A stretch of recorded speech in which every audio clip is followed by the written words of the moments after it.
Welcome to Knicks Home Court with your host. My name is Greg Armstrong. This is episode number 78. I can't mince my words. The Knicks fucked up tonight. They should not have been in a battle with the fucking Chicago Bulls. I'm not going to mince my words on this shit. They played terribly. They making Tim Hardaway look like he's Jordan.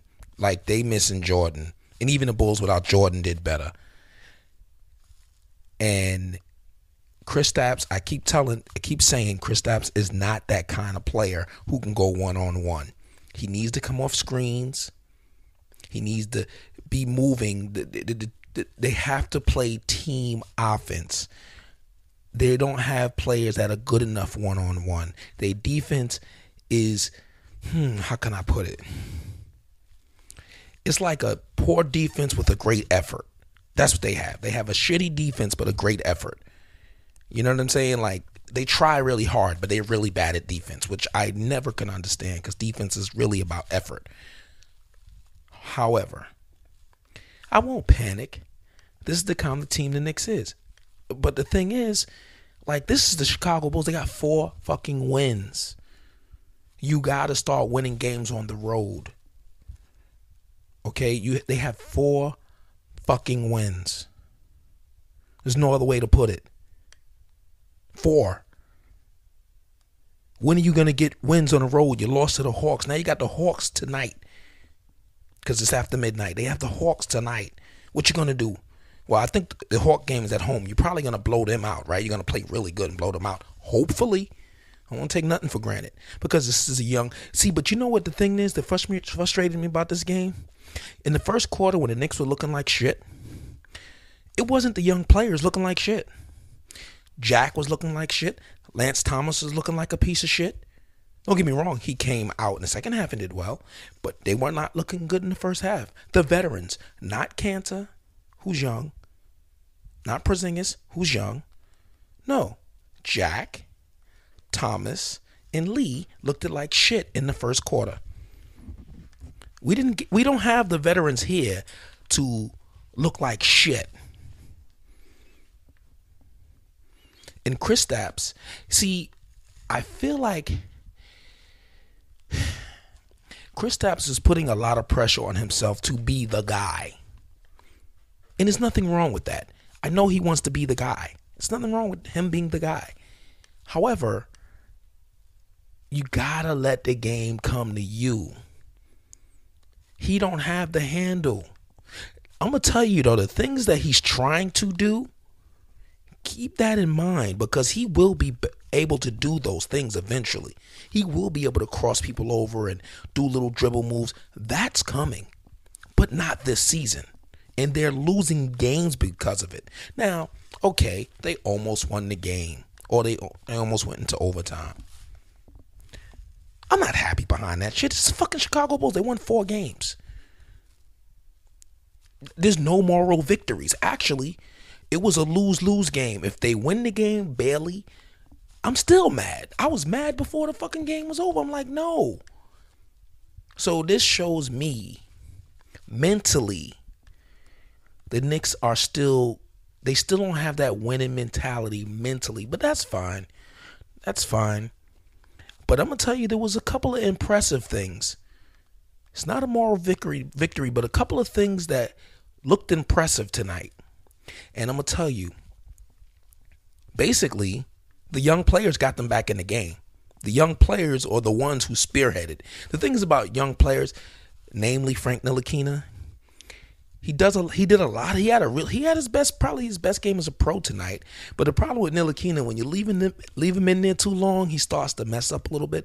I think as soon as he starts to become certain of what he needs to do and he becomes aggressive, I see a guy that can be dominant on both ends of the court. I know that sounds crazy, but he's 6'5". He's a big boy. And every now and then, when he goes to the rim, when he drives aggressively, that's when the whole thing opens up for the team.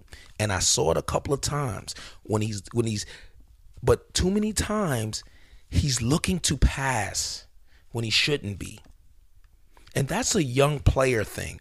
Like, should I pass here? Should I shoot here? The Knicks passed up a lot of open shots tonight. Even Kristaps faking and faking. Nobody's going for your fake. You got to shoot the three sometimes, dog. But what I'm saying is, when I was watching the game, I'm like, Ntilikina will make a nice little move and have a layup, and he's passing it to the guy right next to him. And it's cool. It's cool. He's going to get better at those things. I just want to see more aggression out of him. And today was a good step. Hopefully, he's the type of player that doesn't take a step back. You know what I'm saying? He's the type of player, okay, I know I can do this now. I'm going to try to do that again and then add something.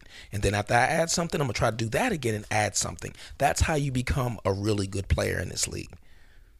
Take the information that you've gathered from a game that you played well in, and you're learning, because being a point guard, a real point guard, which Frank Ntilikina is trying to be a real point guard, not Dennis Smith, and I'm not trying to throw shade at Dennis Smith, but I'm going to tell you about Dennis Smith. Dennis Smith is in the mold of the scoring point guard.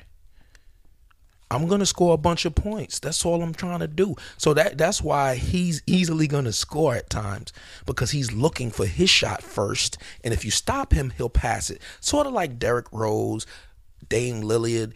Good players, great players, but they're not point guards. You see, Chris Paul looks for his teammates and then takes his shot. That's what they call a pass first. I don't know why they call it pass first. It's just the point guard. That's just what a point guard does. Sets up his teammates, gets everybody into the game, gets everybody ready, gets everybody in the right spot, gives them the ball in their shooting motion. That's what a point guard does.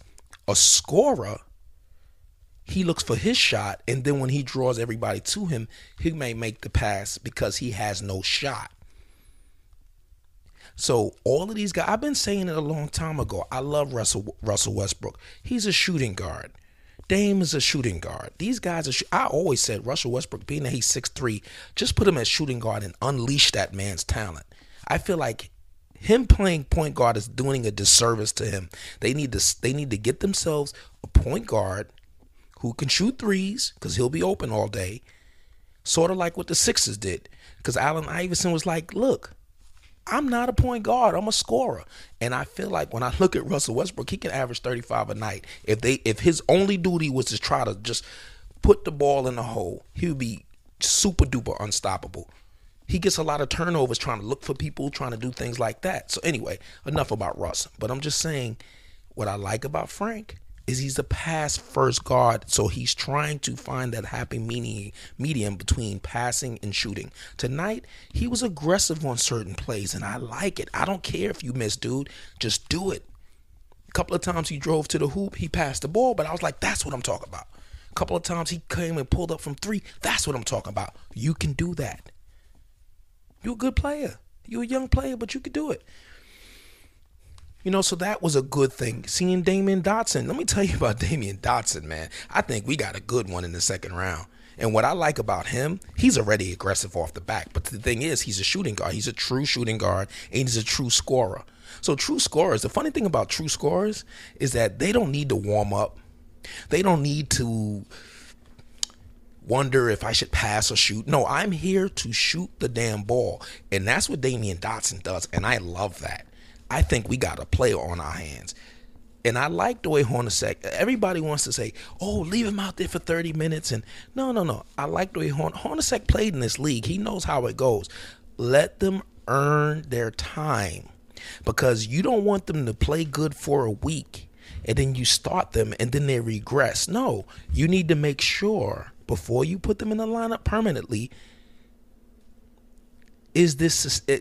can they sustain this level of play? Look at Ntilikina. He's right on schedule to start somewhere in the second half of the season. Maybe the freaking last 2 months of the season, but he's on his way. You think if Hornacek would have thrown him out there for 30 minutes a game, that kid might have lost his confidence. Because as you can see, he's very cerebral, but he's still learning, and you can see it. He's thinking out there. You can't some players you could throw to the wolves like that. Some players are just aggressive out the box. They're going to make their mistakes and they're going to get better. Some players are thinkers. They like to figure this out and figure that out. Those guys take a little longer. They both arrive at the same time to being really good NBA players. Like the aggressive type, they're going to make a lot of mistakes, and eventually they're going to stop making mistakes and start figuring out what works. The tentative type that like to think, they're not going to make as much mistakes, but they're not going to do as much good. And eventually that's going to increase. They're going to start doing good things and seeing what works and things like that. That's just the kind of player Frank is, So that was the most positive thing I can take out of it. But then again, it was against the fucking Bulls. I'm really pissed. I'm serious. I'm really pissed tonight. I'm really pissed. I was saying, like, they better not lose to the Bulls. And I said it tongue in cheek because I'm like, they're not going to lose to the Bulls. And they fucking lost to the Bulls. I'm fucking pissed. That goes to show that this team is not really a good team yet. They're not a mature team yet. They're trying to become, they have remnants of a team that can become good. But they're missing a key piece in Tim Hardaway Jr. And you know what? That did mean a lot. That did mean a lot. They were ganging up on KP. And KP has to become a better passer, and I think that's going to come in time. Because this, like I said, he's a rookie all over again, folks. This is his third year, but it's like being a rookie all over again. This is his first year as the man. And I said it a few weeks ago. The league has adjusted to KP. Now it's his turn. He's going to find his way. Watch. He's going to bust right back out because I believe he's going to be a superstar in this league. I believe he is a superstar in this league. I think he's going to bust out. But now, since he was scoring all them points in the beginning, the league was trying to figure him out. Now he's having his little struggles. He's trying to figure the league back out. Once he figures the league out this time, they're not going to be able to try anything else. Once he figures out how to deal with these double teams and them crowding his space, once he figures that out, that's it. That's it. That's it. That's when he will arrive. That's when he will be the superstar, the unicorn that we know, because there's no other moves for the league to do. That's all they have right now. What they're showing Kristaps is all what the league has. Double team, get up tight underneath him so he doesn't have any space, take away his space, things like that, muscle him. Now the muscling part, that might take a couple more years before he, gains the weight and the grown man strength. But as far as being able to handle double teams and seeing where the double team's coming from, that's what he doesn't do yet. And sometimes he's making a move and a guy comes behind him and steal it. Once he becomes aware of those things, once he's able to still do his thing despite of the double teams and coming up underneath him, because he will, because he's a worker like that and he wants to be great. Once he figures those things out, that's when I will tell you in the podcast, Kristaps is going to average 30 easily, 28 to 30 points a game. You already seen it, but the league adjusted to him, so now he's down. Wait till he figure that out. Wait till he figures that out. I'm happy with this team. They're 12 and 13. Nobody expected them to be 12 and 13. You always got to go back to your original expectations. But this loss stings. I can't lie. I can't joke about it. It stings. They scrambled at the end to try to win. They almost won. I'm going to tell you why they almost won. Because Chicago Bulls fucking suck. That's why they almost won. No matter what, Chicago Bulls had a 10-point lead with 2 minutes left. And the Knicks tied the game because the Chicago Bulls fucking suck. That's why. The Knicks buckled. Think about it. It took Knicks no time to come back and tie. They could not sustain a good level of play. If they would have sustained one good quarter, they would have fucking probably blew them out. Once they would have had the lead, if they would have just said, we're going to play good Knicks basketball, team basketball for the next 8 minutes, it would have been a blowout. Because the Chicago Bulls fucking suck. And when the Knicks got that lead, Chicago Bulls was ready to die. They were ready. They was like, all right, we're going to lose this shit. We tried, though. Knicks let them get back in. Because you know what? It was two teams that were young and inconsistent and mentally weak. So you saw that little struggle. So it's a frustrating loss. There's no way around it. There's no way around it. If they lose tomorrow, I'm going to lose my shit. I'm already losing my shit. I don't even know what to fucking do at this point. I'm not really giving y'all full game analysis because I'm just pissed. The analysis is this. We lost to a fucking shitty team. That's the analysis for the day. The Knicks lost to the bullshits. The Chicago bullshits. That's who we lost to. A team that now has 5 wins. So we lost to the Bulls and the Hawks. Now you can do that if you are the Spurs. Spurs have had bad losses when they were a championship team. You could do that if you're Golden State. Sometimes lose to a team you shouldn't lose to. You could do that. Fuck it. It ain't a big deal. We'll win the next 10. You can't do that if you're the Knicks. This is the easy part of their fucking schedule, and they're losing to the fucking Chicago Bulls. I'm sorry for all the F-bombs I'm throwing out there. I just can't help it. Right now, I can't. You know what I'm saying? I watch the game. I'm observing. I'm saying, okay, this is what I'm saying on my podcast. I'm not liking what I'm seeing, but I'm like, you know what? They're going to win the game. They're going to win the game, and I'm still going to be mad, but at least they're going to win the game. And then they let them just run off all them points. I just don't understand. See, I respect Jeff Hornacek as a coach. I respect every NBA coach. I will never sit here and act like I know more than the coach when I'm not in the huddle. I'm not in the practice. I see fans do it. I see pundits do it. Media do it. I think they're fucking stupid asses. Because seriously, it's like parenting. You can't tell what a person's doing behind closed doors. You can't really be critical unless you see somebody abusing somebody. You can't be critical. However, I already know the kind of coach I would be. I probably wouldn't be a good coach because I'd be up in motherfuckers' face. I don't give a fuck who you are. I'm going to be in your face because I'm going to let you know that I want to win. So if that means I got to tell you, Chris Stapps, you playing, the way you playing is not working, you doing stupid shit, I'm going to tell you that. I'm going to say, look, what are we doing here? We not playing team basketball. I'm going to call a motherfucking spade a spade. Like I explained in the last podcast, you can't really do that with these millennials. But guess what? I'd find a fucking way. Maybe I wouldn't come so harsh. Maybe I wouldn't be hard. Maybe I'll just sit people down with a smile if they need that shit. Pat on the back. You're playing well. I think you can do better. Have a seat next to me. Have a seat. Why, coach? Just have a seat next to me. It's all right. I want to talk to you about something. Fuck it. I'll hold your hand, but you're going to sit your fucking ass down until you play team basketball. It's a thing of beauty to watch. The best teams play team basketball.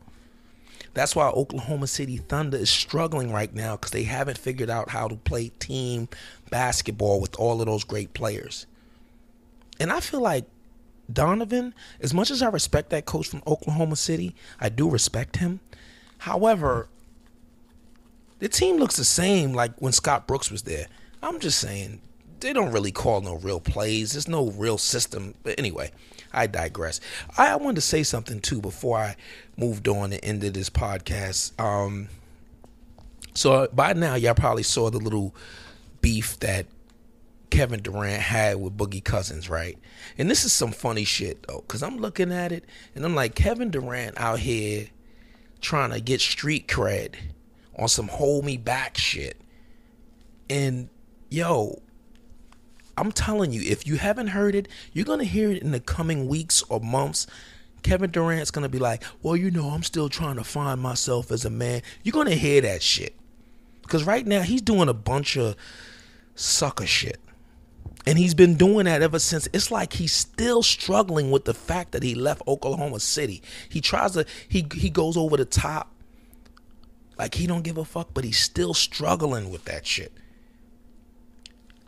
Anyway, then you got, on the other hand, you got DeMarcus Cousins, fake tough guy. He's been a fake tough guy. And I'm going to tell you how.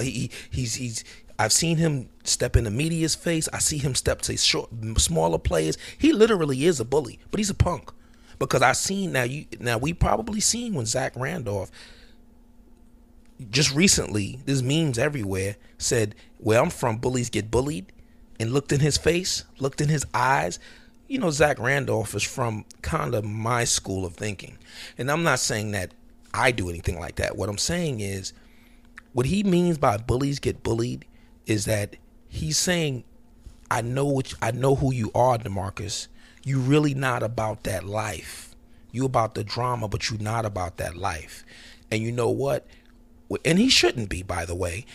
When Randolph challenged him a few years back, you could look on the internet. Matter of fact, type up Zach Randolph fights. Zach Randolph, yeah, he's a fool. He's crazy. But he's not gonna, he will punch you in your fucking face. He's just not playing. He's not about that hold me back life. He's not about that faking and fronting. He's just gonna run down the court, or if there's a, let me tell you, he's done punked Blake Griffin. He didn't punk big dudes. He punked DeMarcus Cousins. And DeMarcus Cousins, this was a couple of, maybe a couple of years ago, and people would say, oh, because DeMarcus was young. He punked him again. He punked him again. He got DeMarcus Cousins' manhood in his pocket. Scored 35 points. You know why? Because of DeMarcus Cousins. He knows he's a bitch. He knows. But anyway, I just wanted to comment on that little thing there. You know, it ain't a big deal if he's a bitch or not. I'm just saying, I don't like people who fake in front. I don't like when people are not who they are. This shit, this Kevin Durant, this fake tough guy shit that he's doing, it's not necessary, Kevin. You're a dope basketball player. Period. You dope. You good. Nobody can fuck with you. You might end up being a top 3 all-time scorer in NBA history. What are you doing? You're not a tough guy. And then DeMarcus gonna try to meet him by the thing like he want to fight him. Come on, DeMarcus. I know you a punk, because when Zach stepped up in your face a few years ago, you went to the other side of the damn court. You didn't show up after school, after in the hallway, because you know Zach would have bust your ass. You know it. And then Zach punked you again. And you looked the other way. You can't be a punk and a bully at the same time. That's bad, dog. Nobody likes that. But anyway, I just saw that, and I saw the dynamic, and it just was hilarious to me. Look, the NBA is not about fighting anymore. It's not about any of that shit. They didn't take all it out the game, so there's no need to be tough and act tough. I understand people can get mad and angry, but don't put on a show. And then I heard that Kevin Durant and DeMarcus Cousins is friends, so maybe it took DeMarcus Cousins by surprise that this nigga's trying to show out. Right now, at this point, right now, I know a lot of Kevin Durant's friends are like, I don't know what's up with him. I don't know if we really friends after the shit he did to Russ. Anyway, and then he went at Russ too. And I'm like, wait a minute, this was supposed to be your homeboy. I can tell that Russell Westbrook is really hurt behind that shit. And you still out here fronting because you acting like a little sucker. But anyway, enough of talking about that. I'm going to end this podcast now. This has been Knicks Home Court, episode number 78. I am your host. My name is Greg Armstrong. Hopefully I'll be doing one again tomorrow, talking about a win. And I don't want to win. I want to blow out tomorrow. Knicks got to win by 20 to redeem themselves on this one. They gotta come back strong tomorrow. Because right now, I feel like they're teetering on something bad. Because you have an easy schedule and you're losing games. And I think that the Knicks are thinking they're good. You see, early in the season, or when they started winning those games, I think they were at a point where people think we suck. We got pride. Then they started winning these games, and then all of a sudden, the Knicks think they're actually fucking good. What I mean is, you think you're good and you think you can win by showing up. No, you got to work, and that's it. Anyway, speak to y'all later. Peace.